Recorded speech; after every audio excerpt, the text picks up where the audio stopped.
Le SEM, donc c'est le Search Engine Marketing. Donc ça veut dire tout ce qui est achat de mots-clés.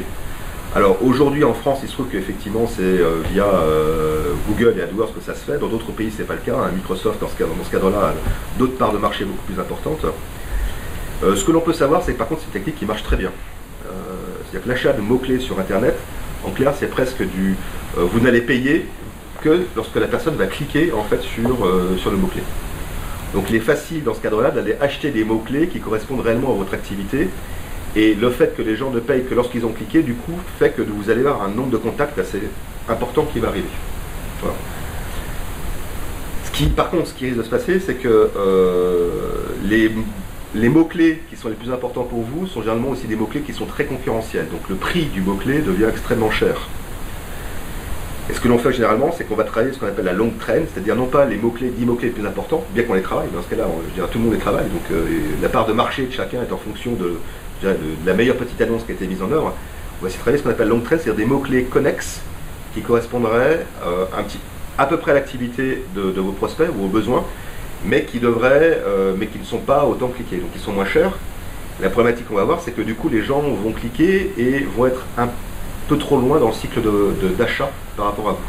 C'est-à-dire que dans le cycle qu'on a vu tout à l'heure, qui était solutions, etc., on va percevoir que ce sont des gens qui sont plutôt en recherche de solutions par rapport à leurs problèmes, et non pas en phase d'achat direct. Comment ça se passe si on est tous les deux sur le même secteur, oui, avec un mot-clé qui, comme vous l'avez dit, qui est principal, qui est la contactologie, oui, par exemple.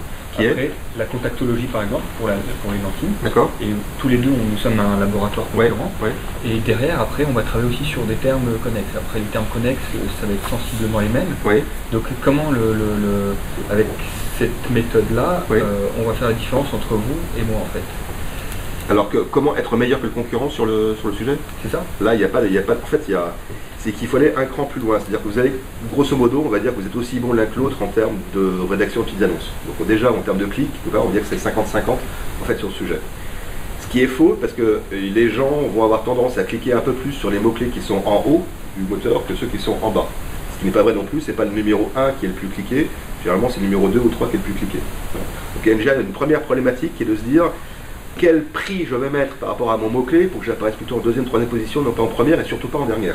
Et surtout pas en deuxième page de Google, parce que là je suis pratiquement pas vu. D'accord? Donc déjà, il y a cette finesse-là en fait à avoir, et ça, il y a des gens, des agences qui sont spécialisées sur l'optimisation du prix du mot-clé par rapport à votre domaine. Donc il y a déjà une première compétition qui va se faire là-dessus. Voilà. Après, il y a une deuxième compétition qui va se faire, c'est une fois que chacun a réussi à obtenir son nombre de contacts sur son site internet, c'est est-ce que ces contacts vont se transformer? Est-ce qu'ils vont remplir le fameux call to action que vous leur avez laissé apparaître?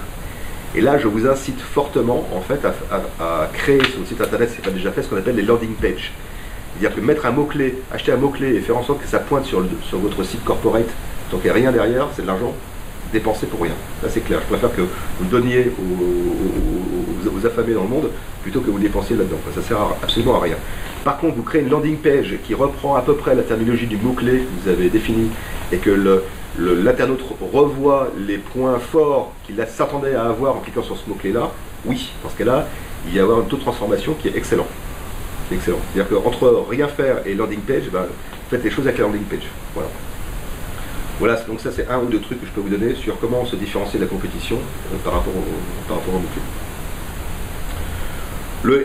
Le ROI marketing que l'on peut voir, il va varier essentiellement par rapport au prix d'achat de votre mot-clé. C'est-à-dire qu'il y a des mots-clés à peu près qui vont valoir 0,20 centimes d'euros. Ça c'est pour ceux qui ne sont pas concurrentiels. La longue traîne. Voilà. Ça peut aller jusqu'à 1 euro, 5 euros et voire même 10 euros lorsqu'on prend le mot-clé CRM. Par exemple, le mot-clé CRM qui vous intéresse. Si vous cliquez sur un lien où c'est marqué CRM à l'intérieur, sachez que vous allez quelque part faire dépenser 10 euros à la société qui a mis cette petite annonce en fait sur le sujet. Donc du coup, ça veut dire que le prix de votre contact est aussi lié donc, à l'achat du mot-clé. Et vis-à-vis de ceci, en fait, ce qu'il faut savoir, c'est qu'il faut être assez expert quand même pour utiliser ce genre de technique d'AdWords. Votre direction marketing, si elle vous dit, écoutez, voilà, je voudrais faire du mot-clé et vous, direction du management, essayez de voir si dans le logiciel CRM, je peux le faire. Oui, bien sûr, on peut le faire dans le logiciel CRM, normalement, il y en a qui peuvent le faire. Maintenant, il faut être quand même assez expert pour comprendre ce qui se passe dans la boîte noire de Google et sur l'achat de mots-clés pour savoir si c'est en première, deuxième, troisième position et pour générer du trafic, quoi. Donc, j'ai plutôt tendance à dire, c'est un petit peu comme l'emailing, si on devait vous poser la question, externaliser cette fonction-là, parce qu'il faut donner à des experts aujourd'hui. Et c'est très consommateur de temps. Voilà. Par contre, en termes de panier moyen, effectivement, ça va varier en fonction du prix du mot-clé que vous allez acheter. En sachant que si vous achetez un mot-clé, effectivement, qui est à 10 euros, par exemple, ben, votre retour sur investissement est nul. C'est vous-même, vous perdez de l'argent. Parce qu'on a vu qu'ici, pour 1 euro investi, vous avez 1 euro en fait en termes de chiffre d'affaires, et on a dit que le minimum c'était 5 euros pour pouvoir y arriver. Donc là, vous perdez de l'argent. Donc c'est aussi, ça dépend de vos paniers moyens. Donc ceux qui achètent des mots-clés à 10 euros, clairement, il faut qu'ils aient un panier moyen supérieur à 10 000 euros. Enfin, on l'a vu, c'est qu'effectivement, le panier moyen doit être entre 1,5, 5 ou 35 kg euros en fonction du prix du mot-clé qui est de 0,1, 1 euro ou 10 euros. Voilà. Est-ce qu'il y a des freins à la mise en œuvre de cette technologie? Non, il n'y a aucun frein, c'est très facile. Vous allez sur AdWords, vous mettez votre numéro de carte bancaire, vous écrivez votre petite annonce et vous paraissez tout de suite en fait sur Google. C'est immédiat, c'est simple. Par contre, c'est très compliqué à gérer. Et voilà, et je considère que c'est pas aussi facile que ça finalement d'acheter des mots-clés. Par contre, ça va vous générer du contact tout de suite. Après, la question, c'est ce contact-là, ben, effectivement, il va rentrer dans le CRM qui va être ensuite qualifié par vos ventes, etc. Voilà.